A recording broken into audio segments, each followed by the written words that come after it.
رب اشرح لي صدري ويسر لي أمري واحلل عقدة من لساني يفقهوا قولي رب زدنی علما بسم اللہ الرحمن الرحیم۔ السلام علیکم اسٹوڈنٹس، پچھلے لیکچر میں بورڈ امتحانات کو مد نظر رکھتے ہوئے سورہ انفال کی آیات 1 تا 3 کے مختصر سوالات، معروضی اور ترجمہ ڈسکس کیا تھا۔ آج ہم الدرس الاول الف آیات 4 سے 6 پڑھیں گے انشاءاللہ۔ ان آیات سے پہلے میں غزوہ بدر کا پس منظر بتاؤں گی تاکہ اس کے ریفرنس میں آیات کو اچھے سے سمجھ سکیں۔ اولئک هم المؤمنون حقا لهم درجات، یہی سچے مومن ہیں اور ان کے لیے درجات ہیں۔ عند ربهم ومغفرۃ ورزق کریم، پروردگار کے ہاں بڑے بڑے درجے اور بخشش اور عزت کی روزی ہے۔ اب میں آپ کو پس منظر بتاتی ہوں، جنگ بدر کا پس منظر۔ جنگ بدر جو 2 ہجری میں ہوئی، کافروں کے ساتھ مسلمانوں کی پہلی جنگ تھی۔ علاوہ ازیں یہ منصوبہ بندی اور تیاری کے بغیر اچانک ہوئی، نیز بے سر و سامانی کی وجہ سے بعض مسلمان ذہنی طور پر اس کے لیے تیار بھی نہیں تھے۔ مختصراً اس کا پس منظر اس طرح ہے کہ ابو سفیان کی جو ابھی مسلمان نہیں ہوئے تھے، سرکردگی میں ایک تجارتی قافلہ شام سے مکہ جا رہا تھا۔ چونکہ مسلمانوں کا بھی بہت سا مال و اسباب ہجرت کی وجہ سے مکہ رہ گیا تھا یا کافروں نے چھین لیا تھا، نیز کافروں کی قوت و شوکت کو توڑنا بھی مقتضائے وقت تھا۔ ان تمام باتوں کے پیش نظر رسول اکرم صلی اللہ علیہ وآلہ وسلم نے اس تجارتی قافلے پر حملہ کرنے کا پروگرام بنایا اور مسلمان اس نیت سے مدینہ سے چل پڑے۔ ابو سفیان کو بھی اس امر کی اطلاع مل گئی، چنانچہ انہوں نے ایک تو اپنا راستہ تبدیل کر لیا، دوسرے مکہ اطلاع بھجوا دی، جس کی بنا پر ابو جہل ایک لشکر لے کر اپنے قافلے کی حفاظت کے لیے بدر کی جانب چل پڑا۔ نبی اکرم صلی اللہ علیہ وآلہ وسلم کو اس صورتحال کا علم ہوا تو صحابہ کرام کے سامنے معاملہ رکھ دیا اور اللہ کا وعدہ بھی بتلایا کہ ان دونوں تجارتی قافلہ اور لشکر میں سے ایک چیز تمہیں ضرور حاصل ہوگی۔ تاہم پھر بھی لڑائی میں بعض صحابہ نے تردد کا اظہار اور تجارتی قافلے کے تعاقب کا مشورہ دیا، جبکہ دوسرے تمام صحابہ نے رسول اللہ صلی اللہ علیہ وآلہ وسلم کے ساتھ لڑنے میں بھرپور تعاون کا یقین دلایا۔ اسی پس منظر میں یہ آیات نازل ہوئی ہیں۔ کما اخرجک ربک من بیتک بالحق وَإِنَّ فَرِيقًا مِّنَ الْمُؤْمِنِينَ لَكَارِهُونَ، ان لوگوں کو اپنے گھروں سے اس طرح نکلنا چاہیے تھا جس طرح تمہارے پروردگار نے تم کو تدبیر کے ساتھ اپنے گھر سے نکالا، اور اس وقت مومنوں کی ایک جماعت ناخوش تھی۔ يُجَادِلُونَكَ فِي الْحَقِّ بَعْدَمَا تَبَيَّنَ كَأَنَّمَا يُسَاقُونَ إِلَى الْمَوْتِ وَهُمْ يَنظُرُونَ، وہ لوگ حق بات میں اس کے ظاہر ہوئے پیچھے تم سے جگڑنے لگے، گویا موت کی طرف دہکیلے جاتے ہیں اور اسے دیکھ رہے ہیں۔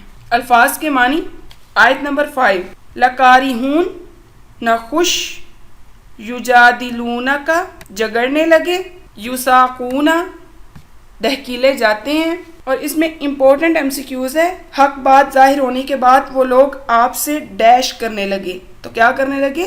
جھگڑا۔ وَإِذْ يَعِدُكُمُ اللَّهُ إِحْدَى الطَّائِفَتَيْنِ أَنَّهَا لَكُمْ وَتَوَدُّونَ أَنَّ غَيْرَ ذَاتِ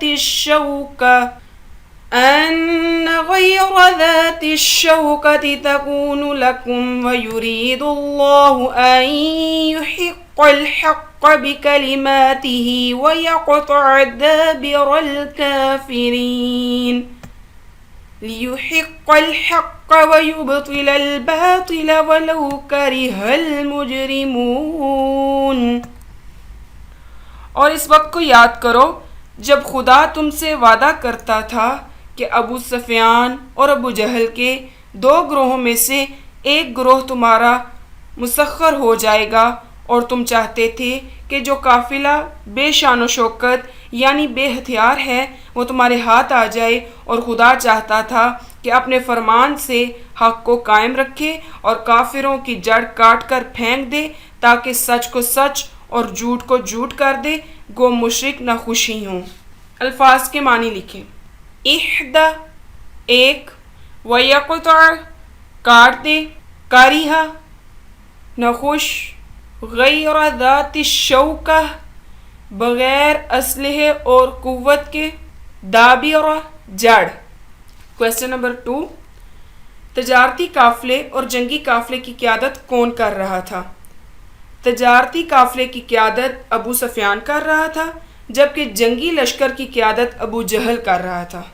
کویسچن نمبر 3 ہے، اللہ کو مسلمانوں کا ابو جہل کے لشکر سے ٹکراؤ کیوں منظور تھا؟ اللہ تعالیٰ کو مسلمانوں کا ابو جہل کے لشکر سے ٹکراؤ اس لیے منظور تھا کہ حق و باطل میں فرق واضح ہو جائے۔ سوال نمبر 4، دو گروہوں سے کیا مراد ہے؟ دو گروہوں سے مراد نمبر 1 گروہ مطلب پہلا گروہ قریش مکہ کا تجارتی قافلہ جس کی قیادت ابو سفیان کر رہا تھا اور یہ شام سے واپس آ رہا تھا۔ دوسرا گروہ ابو جہل کا تھا جو حضور اکرم صلی اللہ علیہ وآلہ وسلم اور مسلمانوں کا بدترین دشمن تھا۔ یہ ایک مسلح لشکر کے ساتھ مکہ سے مدینہ پر حملہ آور ہونے کے لیے چل پڑا۔ امپورٹنٹ MCQs، دابرہ کے معنی لکھیں۔ جڑ، غزوہ بدر کب پیش آیا؟ 17 رمضان 2 ہجری۔ تجارتی قافلے کا سردار کون تھا؟ ابو سفیان۔ مکی لشکر کا کمانڈر کون تھا؟ ابو جہل۔ اذ تستغیثون ربکم فاستجاب لکم انی ممدکم بألف۔ جب تم اپنے پروردگار سے فریاد کرتے تھے تو اس نے تمہاری دعا قبول کر لی اور فرمایا کہ تسلی رکھو، ہم 1000 من الملائکۃ مردفین وما جعله الله إلا بشرى ولتطمئن به قلوبكم وما النصر إلا من عند الله إن الله عزيز حكيم۔ فرشتوں سے جو ایک دوسرے کے پیچھے آتے جائیں گے تمہاری مدد کریں گے، اور اس مدد کو خدا نے محض بشارت بنایا تھا کہ تمہارے دل اس سے اطمینان حاصل کریں، اور مدد تو اللہ ہی کی طرف سے ہے، بے شک خدا غالب حکمت والا ہے۔ امپورٹنٹ MCQs، جنگ بدر میں اللہ نے مسلمانوں کی مدد کے لیے فرشتے بھیجے، تو کتنے فرشتے بھیجے؟ 1000۔ نیکسٹ شارٹ کویسچن ہے، غزوہ بدر میں مسلمانوں کی کس طرح مدد کی گئی؟ غزوہ بدر میں مسلمانوں کی مدد، اللہ تعالیٰ نے غزوہ بدر میں 1000 فرشتوں کے ساتھ مسلمانوں کی مدد کی۔ کویسچن نمبر 2 ہے، غزوہ بدر کے دوران اللہ نے فرشتوں کا کیا غزوہ بدر کے دوران اللہ نے فرشتوں کو کیا حکم دیا؟ فرشتوں کے لیے حکم تھا کہ غزوہ بدر کے دوران اللہ تعالیٰ نے فرشتوں کو حکم دیا کہ مومنوں کو تسلی دو کہ وہ ثابت قدم رہیں۔ الکلمۃ والتراکیب، الانفال مال غنیمت، اصلحوا ذات بینکم اپنے آپس کے تعلقات درست کرو، وجلت ڈرتے ہیں یا ڈر جاتے ہیں، کارہون ناگواری محسوس کرنے والے، یساقون وہ ہانکے جاتے ہیں، احدہ ایک، دابرہ جڑ، تستغیثون تم فریاد کرتے ہو، مرتفین لگاتار آنے والے، غیر ذات الشوکہ بغیر کانٹے کے یا بغیر اسلحے اور قوت کے۔ التمارین، پہلا سوال ہے، اس سبق میں مومنوں کی کیا صفات بیان کی گئی ہیں؟ مومنین کی صفات، سورۃ الانفال میں مومنوں کی درج ذیل 5 صفات بیان ہوئی ہیں۔ نمبر 1، مومن تو وہ ہیں کہ جب اللہ کا ذکر کیا جاتا ہے تو ان کے دل ڈر جاتے ہیں۔ نمبر 2، جب انہیں اس اللہ کی آیتیں پڑھ کر سنائی جاتی ہیں تو ان کا ایمان اور بڑھ جاتا ہے۔ نمبر 3، وہ اپنے پروردگار پر بھروسہ رکھتے ہیں۔ نمبر 4، وہ نماز پڑھتے ہیں۔ نمبر 5، اور جو مال ہم نے ان کو دیا ہے اس میں سے نیک کاموں میں خرچ کرتے ہیں۔ سوال نمبر 2 ہے، 2 گروہوں سے کیا مراد ہے؟ 2 گروہوں سے مراد، پہلا گروہ قریش مکہ کا تجارتی قافلہ جس کی قیادت ابو سفیان کر رہا تھا اور یہ شام سے واپس آ رہا تھا، اور دوسرا گروہ ابو جہل کا تھا جو حضور صلی اللہ علیہ وآلہ وسلم اور مسلمانوں کا بدترین دشمن تھا۔ یہ ایک مسلح لشکر کے ساتھ مکہ سے مدینہ پر حملہ آور ہونے کے لیے چل پڑا۔ سوال نمبر 3، مندرجہ ذیل عبارت کا مفہوم بیان کریں۔ فَاتَّقُوا اللَّهَ وَأَصْلِحُوا ذَاتَ بَيْنِكُمْ، تم لوگ اللہ سے ڈرو اور اپنے آپس کے تعلقات درست کر لو۔ اطیعوا اللہ ورسولہ ان کنتم مؤمنین، اللہ اور اس کے رسول کی اطاعت کرو اگر تم مومن ہو۔